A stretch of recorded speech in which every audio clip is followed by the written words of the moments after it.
Selamat pagi Ibu Bapa, Saudara-saudara yang kekasih dalam Tuhan. Salam sejahtera bagi kamu semua yang diberkati Tuhan.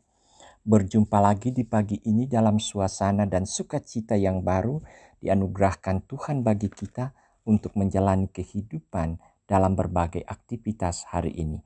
Mari saudara-saudara kita persekutukan hati, kita menyembah Tuhan dan bersyukur kepadanya di pagi ini. Permulaan sampai akhir kebaktian kita ini, jadilah kiranya dalam nama Allah Bapa dan Yesus Kristus anaknya yang tunggal dan Roh Kudus.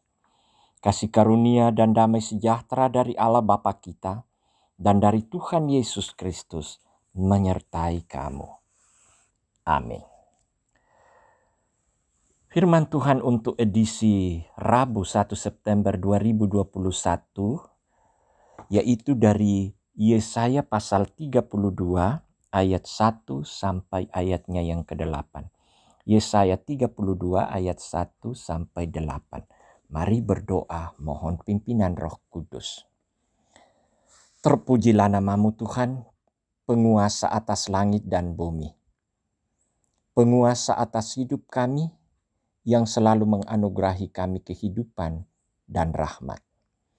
Terima kasih ketika kami masih dimungkinkan dan layak untuk menyaksikan kebesaran-Mu, untuk menikmati berkat-berkat-Mu, dan untuk menuntun kami di dalam aktivitas menjalani hidup kami. Kepadamu Tuhan kami datang bersyukur. Kiranya hidup kami boleh berkenan kepadamu. Kami selalu rindu untuk dituntun dan ditopang Tuhan. Kuatkanlah kami Tuhan. Firman-Mu menyapa kami pagi ini untuk menopang kami menjadi anak-anak yang setia dan taat di dalam kehendak Tuhan. Dan kami selalu menikmati berkat-berkat-Mu. Kuasa-Mu-lah ya Roh Kudus yang memungkinkan kami untuk bisa memahami firman. Olehnya itu berkuasalah atas hati dan pikiran kami. Dan nyatakanlah firman-Mu bagi kami Tuhan. Bersabdalah karena kami sudah sedia mendengarnya. Dalam nama Yesus Kristus, Juru Selamat kami sudah datang berdoa. Amin. Saya ulangi, Yesaya 32 ayat 1 sampai 8. Firman Tuhan. Sesungguhnya seorang raja akan memerintah menurut kebenaran, dan pemimpin-pemimpin akan memimpin menurut keadilan. Dan mereka masing-masing akan seperti tempat perteduhan terhadap angin dan tempat perlindungan terhadap angin ribut. Seperti aliran-aliran air di tempat kering, seperti naungan batu yang besar di tanah yang tandus. Mata orang-orang yang melihat tidak lagi akan tertutup, dan telinga orang-orang yang mendengar akan memperhatikan. Hati orang-orang yang terburu nafsu akan tahu menimbang-nimbang, dan lidah orang-orang yang gagap akan dapat berbicara jelas. Orang bebal tidak akan disebutkan lagi orang yang berbudi luhur, dan orang penipu tidak akan dikatakan terhormat. Sebab orang bebal mengatakan kebebalan, dan hatinya merencanakan yang jahat, yaitu bermaksud murtad dan mengatakan yang menyesatkan tentang Tuhan, membiarkan kosong perut orang lapar dan orang haus kekurangan minuman. Kalau penipu, akal-akalnya adalah jahat. Ia merancang perbuatan-perbuatan keji untuk mencelakakan orang sengsara dengan perkataan dusta, sekalipun orang miskin itu membela haknya.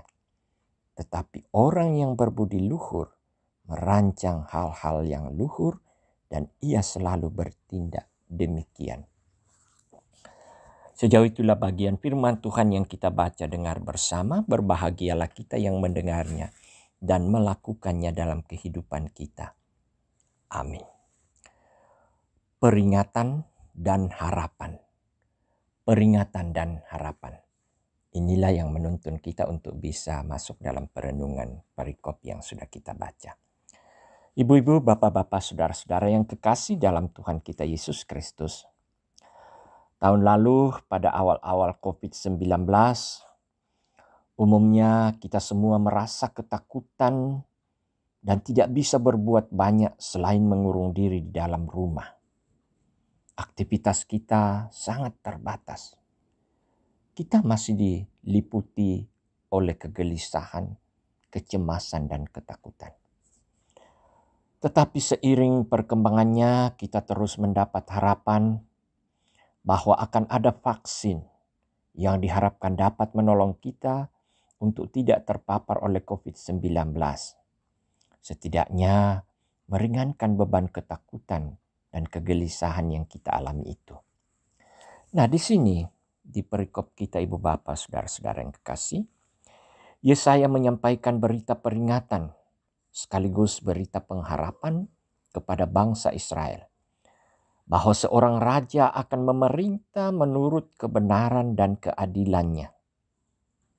Pemerintahannya akan membawa perubahan bagi semua orang, serta kebenaran dan keadilannya akan membuka setiap mata dan telinga.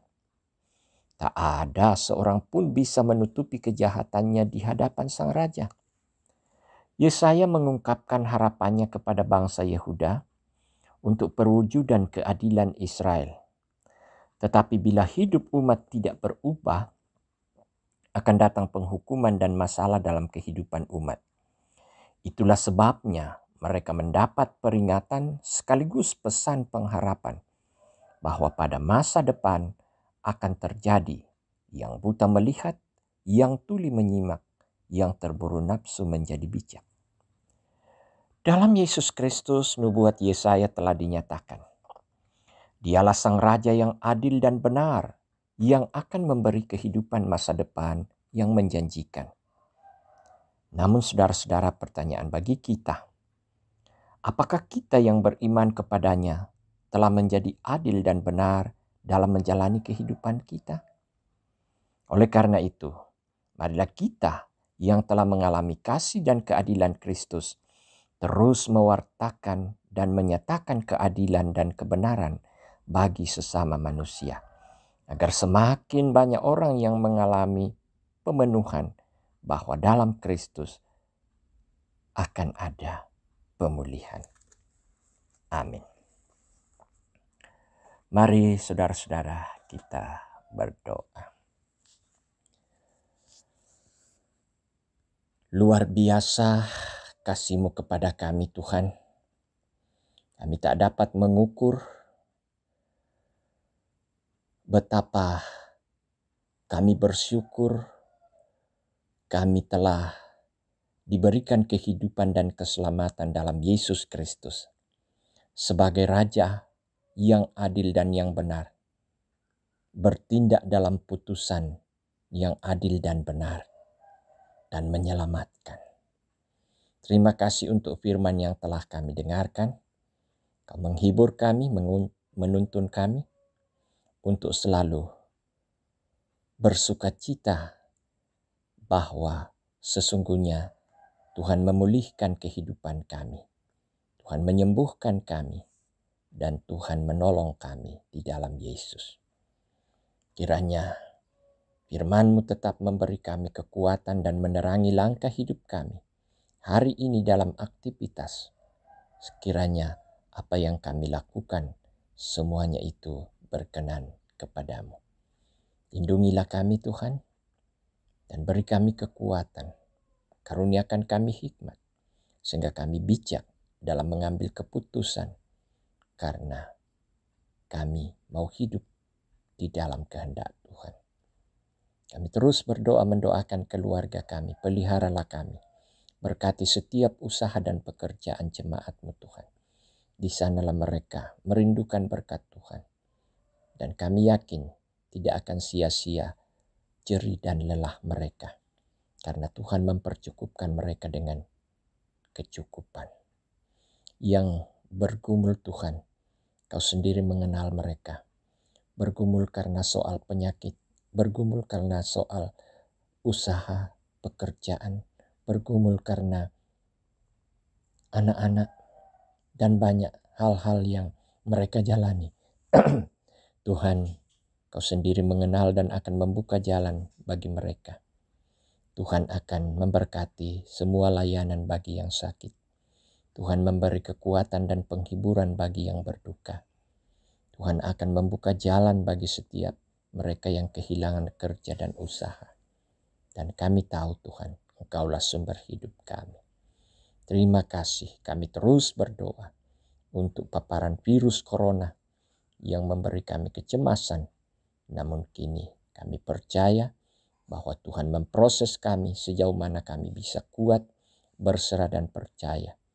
Akan ada masanya Tuhan membebaskan kami. Berkati pelayanan kami dalam jemaat Tuhan. Biarlah kami terus dipersekutukan, terus bersuka cita walau ada tantangan. Karena kami yakin Tuhan telah memanggil dan mengutus kami untuk menjadi saksi-Mu. Bapa di sorga, inilah doa kami. Di dalam nama Yesus Kristus Juru Selamat kami sudah datang berdoa. Amin. Ibu Bapa, saudara-saudara yang kekasih dalam Tuhan, mari bersama kita menjalani hari ini dalam aktivitas percaya bahwa Tuhan bersama-sama dengan kita. Mari terima berkat-Nya. Damai sejahtera Allah yang melampaui segala akal akan memelihara hati dan pikiranmu di dalam Kristus Yesus sekarang dan selamanya. Amin. Selamat beraktivitas, Tuhan memberkati.